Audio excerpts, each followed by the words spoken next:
வணக்கம் நண்பா, நான் உங்கள் ஜெய்ஸ் நவீன். மீண்டும் உங்களை சந்திப்பதில் மகிழ்ச்சி. ரொம்ப நாளாக வீடியோ போட வேண்டாம் அப்படின்னு சொல்லிட்டு தான் கொஞ்சம் ரெஸ்ட் எடுத்தோம்.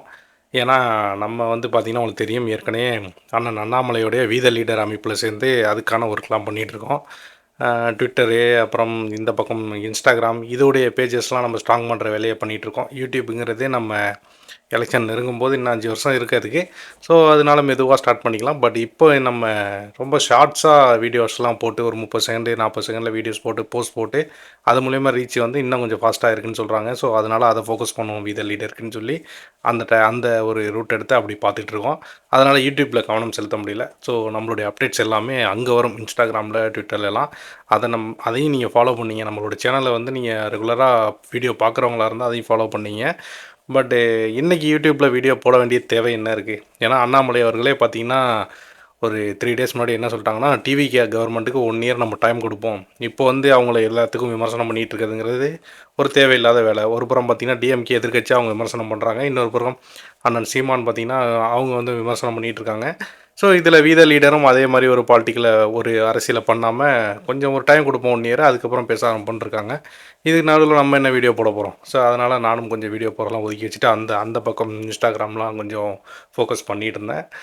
சரி ஓகே, இதெல்லாம் இப்படி இருக்க இன்றைக்கி வீடியோ போட தேவை என்ன இருக்குது அப்படின்னா, ஒரு புதிய பிரச்சனை இன்றைக்கி சோஷியல் மீடியாவில் சுற்றி இருந்துச்சு. காலையிலேருந்து ஒரு வீடியோ, பர்டிகுலரான ஒரு வீடியோ, அந்த வீடியோ என் கவனத்துக்கு வந்த பிறகு கண்டிப்பாக இது குறித்து நம்ம சேனலில் பேசியே ஆகணும். இது இப்படியே போணுச்சுன்னா நாளடைவில் இது என்ன ஆகப்போகுது, ஒரு துறையே அழிஞ்சு போயிடும். அப்படிங்கிறனால இதை யாருமே பேச மாட்டாங்க, நம்மளாவது பேசுவோம் அப்படின்னு சொல்லிட்டு தான் நான் பேச ஆரம்பிக்கலாம் அப்படின்னு இந்த வீடியோ இன்றைக்கி போட்டேன். முதல்ல அந்த வீடியோ பார்த்துருங்க. வீடியோ பார்த்துட்டு வந்து அந்த வீடியோ பேசுவோம். ஜனநாயகன் சென்சார்லாம் வந்துருச்சு, பார்த்துருப்பீங்க. ஜனநாயகன் படம் இந்த ஜூலை மாதமே ரிலீஸ் ஆகிறதுக்கான எல்லா வேலைகளும் பார்த்துட்டு இருக்காங்க. என்ன ஒன்று, படம் வந்தால் பிளாக் பஸ்டர் நீயாக ஓடி ஜெயிக்கலாமா, கூட ஒருத்தன் வாடா அப்படின்னு சொல்லிட்டு தூக்கி தொக்க அவனை குஜிலி மஸ்து பண்ணலாமான்னு காத்துனுக்கிறோம். அதாவது ஜெயிலர் 2 நம்ம ரஜினி குஜினிகாந்தை பண்ணலாமான்னு பார்த்துட்டு இருக்கோம். வேறு ஒன்றுமே கிடையாது. எந்த ஒரு படமே பார்ட் 1 பீட் பண்ணது கிடையாது. ஜெயிலர் 2 முடிஞ்சு போயிடும், கதை முடிஞ்சிடும். என்ன ஒன்று, இன்கேஸ் ரஜினிகாந்த் போயிட்டு கெஞ்சனார் அப்படின்னாக்கா வேணா பாவப்பட்டு வேணா விடுவோமே தவிர, மற்றபடி ரஜினிகாந்த் குஜிலி மஸ்து பண்ணலான்னு ஒரு பிளானில் இருக்கிறோம். தலைமை முடிவு பண்ணோம். ஸோ இந்த வீடியோ நீங்கள் பார்த்துருப்பீங்க. இவர் பார்த்தீங்கன்னா யார் அப்படின்னா, இவ்வளோ ஆக்ரோஷமாக சூப்பர் ஸ்டாருடைய ஜெயிலர் படத்துக்கு எதிராக பேசுகிறாரு, இவர் ஏதோ ஒரு விஜய் ரசிகர் போல் அப்படின்னு நீங்கள் நினச்சிங்கன்னா, விஜய் ரசிகர் தான். பட் இருந்தாலும் டிவிக்கு இன்றைக்கி பார்த்தீங்கன்னா, விஜய் அந்த சினிமா நடிகருங்கிற தாண்டி தமிழ்நாட்டுடைய முதலமைச்சர் அப்படிங்கிற ஒரு மிகப்பெரிய ஒரு பொறுப்புக்கு அந்தஸ்துக்கு வந்துட்டாப்புல. ஸோ அவருடைய முன்னாள் ரசிகர் இப்போ பார்த்திங்கன்னா அந்த கட்சியில் ஜாயின் பண்ணி ஒரு தொண்டராக செயல்பட்டு நிர்வாகியாக இருக்கார். பல டிவிகே நிர்வாகிகளோட இவர் எடுத்த புகைப்படங்களும் நமக்கு கிடச்சிச்சு. ஸோ இவர் என்ன பேசியிருக்காரு வீடியோவில் அப்படின்னா, ஜெயிலர் 2 படத்தை நாங்கள் ஃப்ளாப் ஆக்குவோம் அப்படிங்கிற ரீதியில் பேசியிருக்காரு. அதுவும் குறிப்பாக பார்த்திங்கன்னா, ஜனநாயகன் படத்தை நாங்கள் தனியாக ரிலீஸ் பண்ணுறதா, ஜெயிலர் கூட ரிலீஸ் பண்ணி ஜெயிலரை காலி பண்ணுறதான்னு ஒரு பிளானில் இருக்கோம். இது குறித்து மேலிடம் முடிவு பண்ணும் அப்படின்னு ஒரு வார்த்தை வேறு சொல்கிறாரு. ஸோ அந்த மேலிடம் யாருங்கிறது அவருக்கு தான் வெளிச்சம். ஏன்னா இவர் இதை பேசுனா பிரச்சனை கிடையாது, இவர் மேலிடம் சொல்கிறதுனா அது மாதிரி செஞ்சிருவோம் அப்படிங்கிறாரு. ஸோ அப்போ மேலேருந்து ஏதோ ஒரு இன்ஸ்ட்ரக்ஷன் இவருக்கு வருதோ அப்படிங்கிற ஒரு டவுட்டும் நமக்கு இந்த வீடியோ பார்த்த பிறகு தெரிஞ்சிச்சு. அந்த மேலிடம் யாருங்கிற டவுட்டும் நமக்கு நிறையா இருக்குது. ஸோ அது உங்களுடைய யுகத்துக்கே விட்டுறேன். அந்த மேலிடமாக யார் இருப்பா அப்படிங்கிறத நீங்களே முடிவு பண்ணிங்க. அண்ட் இவர் பார்த்திங்கன்னா ஒரு யூடியூப் சேனலும் வச்சுருக்கிறாரு, வாய்ஸ் ஆஃப் லிங்கேஸ்வரன் சம்திங் லிங்கேஸ்வரங்கிறது ஒரு பேருன்னு கேள்விப்பட்டேன். இவர் டிவிக்கு ஆதரவான வீடியோக்கள், விஜய் அவர்களுக்கு ஆதரவாக அவருடைய பாக்ஸ் ஆஃபீஸ் பற்றி பேசிகிட்டு இருந்தார். இப்போ அவங்க கட்சி தொடங்கி முதல்வர் ஆனதோடு பார்த்திங்கன்னா அது சம்மந்தமான பேசிகிட்டு இருக்காரு.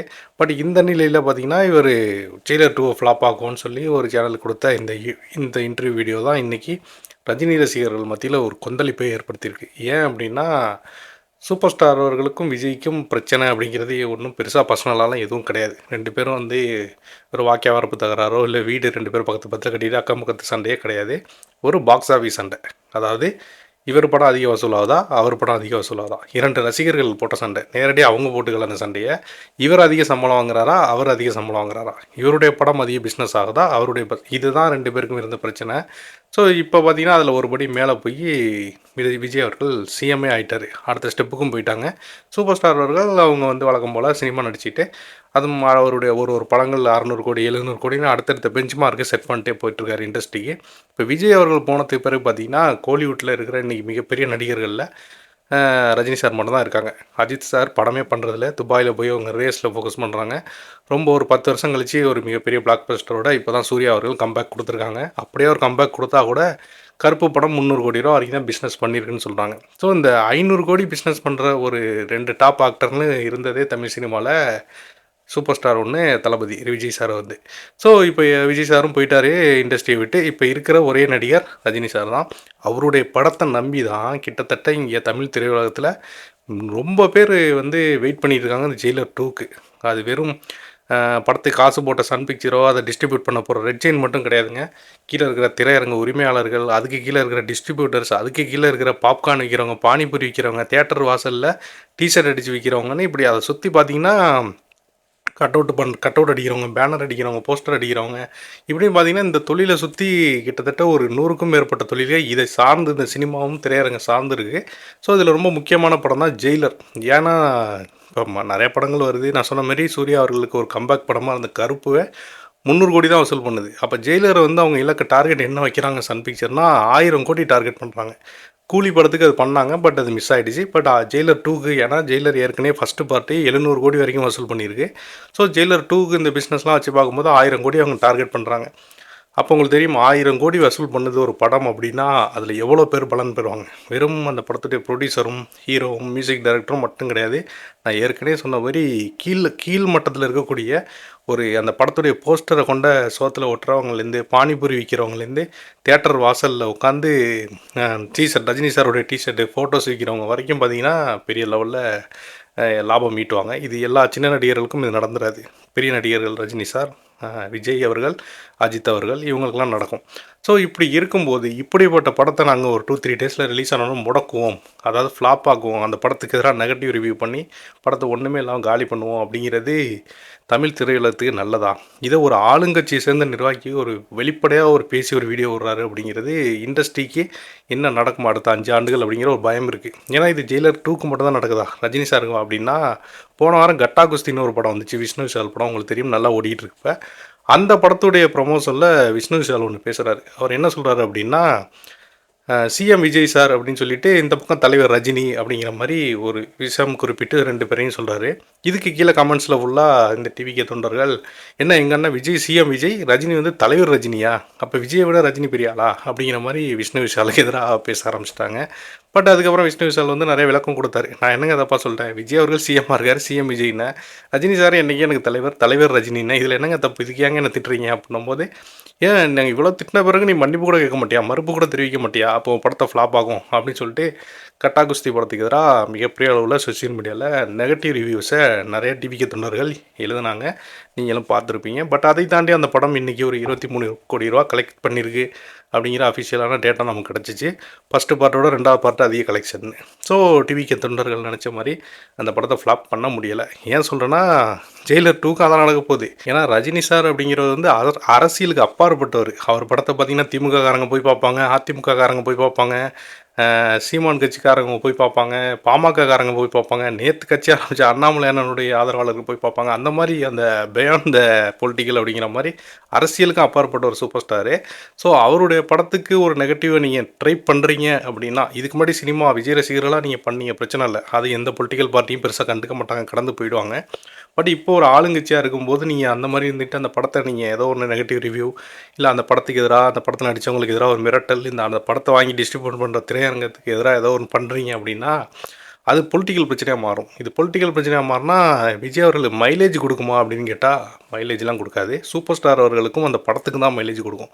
இப்போ இன்றைக்கி இந்த பேசியிருக்காருல இந்த மனுஷன், இந்த படத்தை ஃப்ளாப் ஆகும் அப்படின்னு, இது ஜெயிலர் 2க்கு ப்ரொமோஷனாக தான் போய் முடிய போகுது. இன்றைக்கி பார்த்தீங்கன்னா சோசியல் மீடியாவில் டிஎம்கே காரங்க அந்த எடுத்து வீடியோ ஸ்ப்ரெட் பண்ணுறாங்க, ஏடிஎம்கே காரங்க எடுத்து ஸ்ப்ரெட் பண்ணுறாங்க, ரஜினி ஃபேன்ஸ் யாராவது எடுத்து போடுறாங்களான்னு பார்த்தா அவங்களும் போட்டுட்ருக்காங்க. ஆனால் அதை தாண்டி பார்த்தீங்கன்னா மற்ற கட்சிக்காரங்க, பார்த்தீங்களா ஒரு தமிழ்நாட்டுடைய உச்ச நடிகர் ரஜினிகாந்த் அவர்களுக்கே இந்த நிலைமையா அப்படிங்கிற மாதிரி எடுத்து அவங்க அந்த பிரச்சனையை கையில் எடுத்துட்டாங்க. ஸோ இப்போ இது வந்து யாருக்கு மைலேஜ் ஆகும்னா சூப்பர் ஸ்டாருக்கு தான் மைலேஜ் ஆகுமே தவிர விஜய் அவர்களுக்கு இது ஒரு பெரிய ப்ராப்ளமை தான் க்ரியேட் பண்ணும்.